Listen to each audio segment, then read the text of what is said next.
Bike আমরা যখন চালাই, বাইকটা কিন্তু একটা ব্যালেন্সের জিনিস, এটা আমরা সবাই জানি, কারণ এটা দুই চাকার উপরে ভর করে চলে। অ্যান্ড যখনই কোনো কিছু দুই চাকার উপরে ভর করে চলে, তার মানে এটা সার্কাস টাইপের একটা জিনিস, যে কোনো সময় এটার ব্যালেন্স এদিক সেদিক হইতে পারে। আজকের ভিডিওতে আমরা কথা বলবো হচ্ছে এই দুই চাকার উপরে চলা, এই দুই চক্রযান, এই বাইকটা এত স্মুথলি যে চলে, এই স্মুথলি নাও চলে, মানে স্মুথলি চলে না এরকমও কিছু ব্যাপার স্যাপার আছে। মানে দেখা যায় যে কিছু বাইক কিছু সময় ডান দিকে টানে, কিছু সময় বাম দিকে টানে, এবং এটার কারণে হচ্ছে কিছু কিছু সময় আমি কি উচ্চারণ উল্টাপাল্টা বলতেছি, কিছু কিছু সময় মানুষের হাত ব্যথা, কোমর ব্যথা এবং বডির বিভিন্ন পার্ট ব্যথার এরকম রেকর্ড আসে। বাইকটার স্টার্টটা অফ করি, হুদা তেল পুরা লাভ নাই। যাই হোক, সময় হচ্ছে 1:20, আর আজকে আমরা কথা বলবো বাইকের ব্যালেন্স নিয়ে, একদম পুঙ্খানুপুঙ্খানুরূপ না কি যেন বলে ওইটা আর কি। Hey everyone, this is Syed Mohammad Iqbal, welcome to my YouTube channel MSI Vlogs।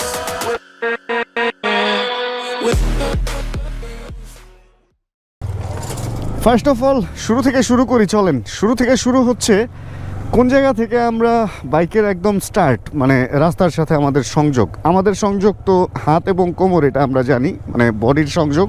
And রাস্তার সাথে বাইক লেগে থাকে হচ্ছে চাকার মাধ্যমে। অ্যান্ড একদম চাকা থেকেই আমরা শুরু করব, তাও আবার সামনের চাকা না, পেছনের চাকা থেকে।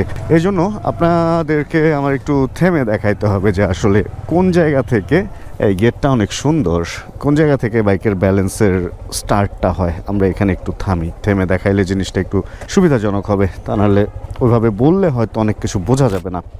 ফার্স্ট অফ অল হচ্ছে টায়ার।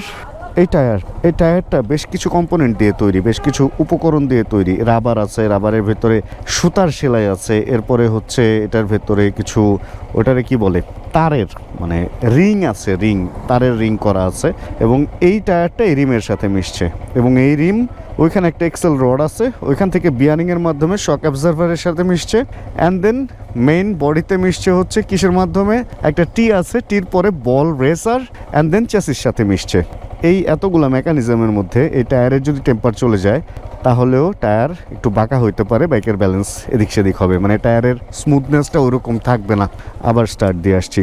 অ্যান্ড যদি কোনো কারণে ওই ভেতরের রিং অল্প হাওয়া থাকা অবস্থায় জোরে চাপ খায়, তাহলে ওইটার ব্যালেন্সও এদিক সেদিক হয়ে যেতে পারে। যে রিংগুলা থাকে, ওই ব্যালেন্স থেকে আরেকটু জোরে ধাক্কা খেলে রিমের ব্যালেন্স এদিক সেদিক হতে পারে।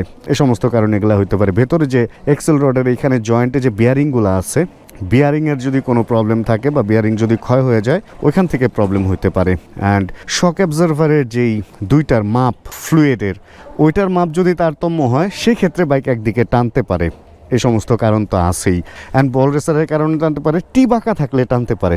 এই সমস্ত কিছু ব্যাপার সামনের চাকায়। অ্যান্ড পেছনের চাকায় সেম, একদম টায়ারের ব্যাপারটা ওরকম, রিমের ব্যাপারটা ওই রকম, অ্যান্ড ভেতরে যেই বিয়ারিংগুলো আছে ওইটার ব্যাপার ওই রকম। এছাড়া পেছনের চাকায় হলো একটা এক্সট্রা ব্যাপার আছে, যেটা হলো রেগুলার মেনটেন্যান্সের মধ্যে পড়বে। সেটা হলো এই যে সুইং আর্ম বলেন বা বক্স সুইং আর্ম বলেন বা অ্যালুমিনিয়াম সুইং আর্ম বলেন, এইখানে একটা মেকানিজম আছে। এই মেকানিজম এই দিক থেকে এবং ওই পাশ থেকে, দুই দিক থেকেই ব্যালেন্স করা যায়। মানে চাকাটা সুইং আর্মের মাঝখানে সোজাভাবে আছে না বাঁকাভাবে আছে, চেন টাইট ঢিল দেওয়ার সময় এই জিনিসটা খুব কাজে দেয়। এই যে এগুলা তো দেখা গেছে কোনো কারণে একটা সামনে, এক পাশ সামনে, এক পাশ পেছনে যদি থাকে, তাহলে টায়ারটা যে কোনো একদিকে গিয়ে থাকবে। আর যখন এই টায়ারটা একদিকে গিয়ে থাকবে, মানে চাকাটার অ্যালাইনমেন্ট একদিকে গিয়ে থাকবে, তখনই হচ্ছে বাইক একদিকে টানবে। অ্যান্ড এই সুইং আর্মটা গিয়ে যেখানে মিশছে, ওইখানেও বুশ আছে এরকম, মানে পুলি টাইপের। ওইটা যদি ক্ষয়টয় হয় বা ওটার রাবার টাবার নষ্ট হয়, সেক্ষেত্রে ব্যালেন্স এদিক সেদিক হইতে পারে। এই সমস্ত ব্যাপারগুলা একদম টায়ার থেকে শুরু করে হ্যান্ডেল পর্যন্ত যে কোনো জিনিসের কারণে ব্যালেন্স এদিক সেদিক হইতে পারে।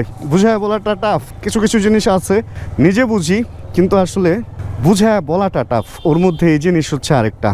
আচ্ছা গেল, এরপরে সিটের কোনো কারণে যদি আপনার বাইকের সিটের টেম্পার চলে যায়, সেই ক্ষেত্রেও ব্যালেন্স এদিক সেদিক লাগতে পারে। ধরেন সিট একদিকে ডেবে গেছে, একদিকে উঁচু হয়ে আছে, একদিকে শক্ত একদিকে নরম, ভাই হইতেই পারে। কখন কোনটা থেকে কি হবে বলা মুশকিল। তবে এত কিছু মাথায় নিলে সমস্যা, তাই না? এত কিছু মাথায় নিলে একদম সমস্যা না। এই জন্য বাইক যখন কিনবেন, প্রথম 4টা ফ্রি সার্ভিস সময় মতো নেবেন, তাহলে এই টাইমটা আপনি একটু নিশ্চিন্ত থাকবেন যে সার্ভিস তো করছি, তার মানে আমার মাথায় কোনো প্যারা নাই। অ্যান্ড যখন আপনি ভাববেন আপনার মাথায় প্যারা নাই, তখন আপনার মাথায় আসলেই প্যারা নেই, এবং যখন আপনি ভাববেন যে আপনার মাথায় প্যারা আসতে পারে তখন দেখবেন যে প্যারা চলে আসছে। অনেকটা ওই যে সাংবাদিকরা যখন কোনো একটা ভাইরাস নিয়ে কথা বলে, ওই ভাইরাসটা ততদিনই অ্যাক্টিভ থাকে যতদিন সাংবাদিক কথা বলে, অ্যান্ড যখনই সাংবাদিক ওই ভাইরাস নিয়ে কথা বলা ছেড়ে দেয় দেখবেন যে আস্তে ধীরে ওই ভাইরাসটা ইনঅ্যাক্টিভ হয়ে যায়, ওই ভাইরাসটার আর কোনো চিহ্ন থাকে না। অ্যান্ড যে রাস্তাটা দিয়ে আমি চলতেছি এই রাস্তাটা দিয়ে আজকে আমি সেকেন্ড টাইম আসছি। আমি মূলত এই ভিডিওটা বানানোর জন্য একটু ঘুরতে বেরিয়েছি, ভাবলাম এই আম গাছের গোড়া টোড়া দিয়ে একটু ঘুরি, ভাল লাগবে। আচ্ছা, এই তো গেল হচ্ছে ব্যালেন্সের ব্যাপার। এই জিনিসগুলোতে প্রবলেম থাকলে ব্যালেন্স এদিক সেদিক হয়। অ্যান্ড সবচেয়ে বড় যে ব্যাপারটা সেটা হচ্ছে এই হ্যান্ডেল বার খুব কম দামি একটা জিনিস, 300 থেকে 1000 টাকা। এর মধ্যে বিভিন্ন বাইকের হ্যান্ডেল বার, অ্যান্ড যদি কোনো ইন্দোনেশিয়ান বাইক হয় তাহলে ওইটার ইম্পোর্ট চার্জটা একটু বেশি, এজন্য হচ্ছে ওইটা একটু দাম বেশি হয়, 3-3.5 টাকা হয়তো বা। এর বেশি হ্যান্ডেল বার মনে হয় না কোনোটার দাম আছে, যেগুলো পাইপ হ্যান্ডেল বার। এ মামা এত হর্ন কে?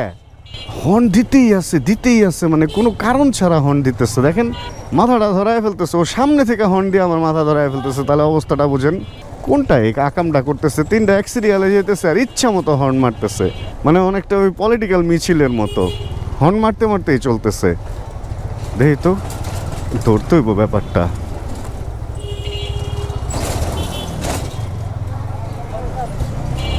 মামা এত হর্ন দিতেছেন কেন কোনো কারণ ছাড়া?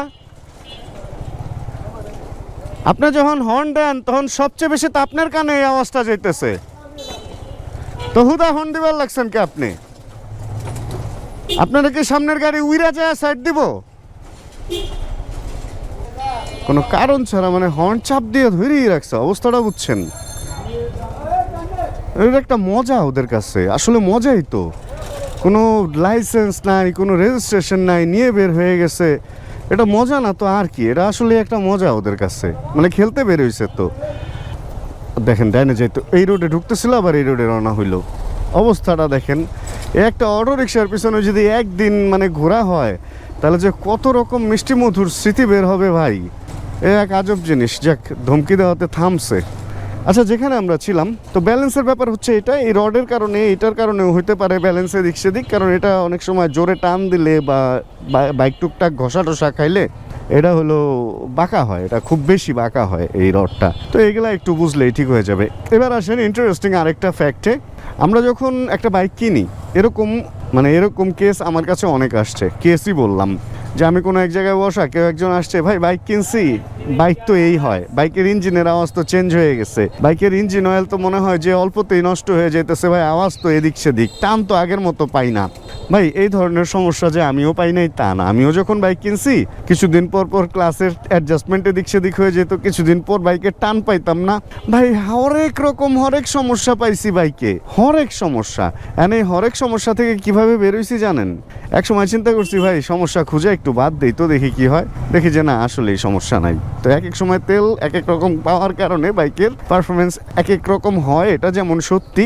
কিন্তু এই যে বিভিন্ন ভ্লগার, আমরা যারা ভিডিও বানাই, আমাদের ভিডিও দেখতে দেখতে অনেকের মাথায় ব্রেন ওয়াশ হয়ে যায়, তারা একদম নতুন বাইক কিনে এটার মধ্যে সমস্যা খোঁজা শুরু করে। অ্যান্ড যখনই আপনি সমস্যা খুঁজবেন তখনই আপনি সমস্যা পাবেন। আপনি সমস্যা খোঁজা বাদ দিয়ে দেন, দেখবেন মাশাআল্লাহ, সমস্যা খোঁজা বাদ দিয়ে দেন, দেখবেন যে সমস্যা আর আপনার আশেপাশে বা কোনো দিকেই নাই। আচ্ছা, এদিকে তো রাস্তা নাই, এটা কি রাস্তা? এটা তো রাস্তা নাই, একটা চিপা রাস্তা আছে, দেখি তো এদিক দিয়ে বের হওয়া যায় কিনা। আমি ভুল রোডে ঢুকে গেছি।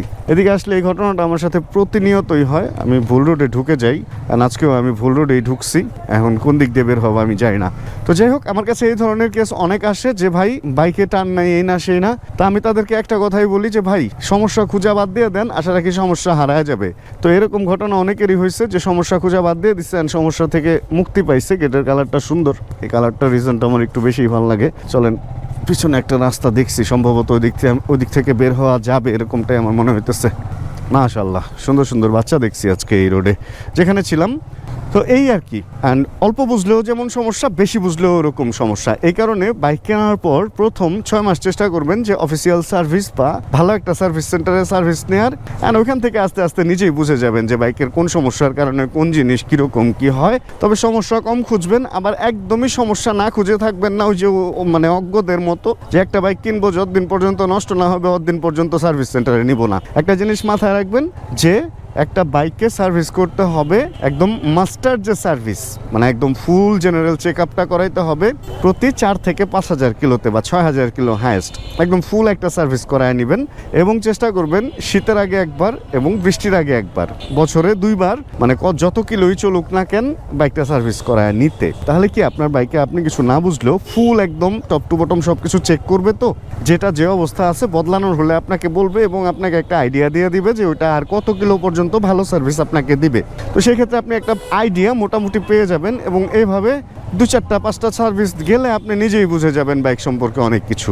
অ্যান্ড স্টাডি করবেন একটু ভাই, মানে যারা ভালো এগুলা নিয়ে টেকনিক্যাল ভিডিও বানায় বা কিছু, ওইগুলা দেখে একটু স্টাডি করার চেষ্টা করবেন। এখন কিছু ব্লগার আছে যারা জিনিসগুলারে এত কঠিন করে দেখায় ভিউ বাড়ানোর জন্য এবং ভিডিওগুলোকে এত ডিটেইলে চলে যায় যে আসলে অত ডিটেইলও আবার জানার দরকার নাই, জানলে ভালো বাট জানার দরকার নাই। এবং ভাই এটা খুব রকেট সায়েন্স না, এটা একদম সহজ একটা সায়েন্স, অভিজ্ঞ লোকের সাথে পরামর্শ করতে করতেই বুঝে যাবেন।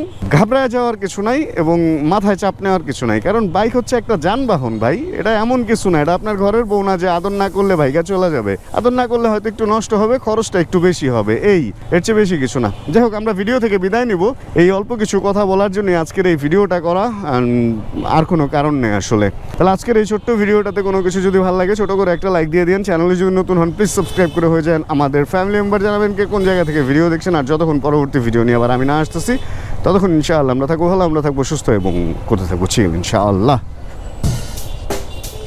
চিল bro. Check the mic and make sure it sound right, boys.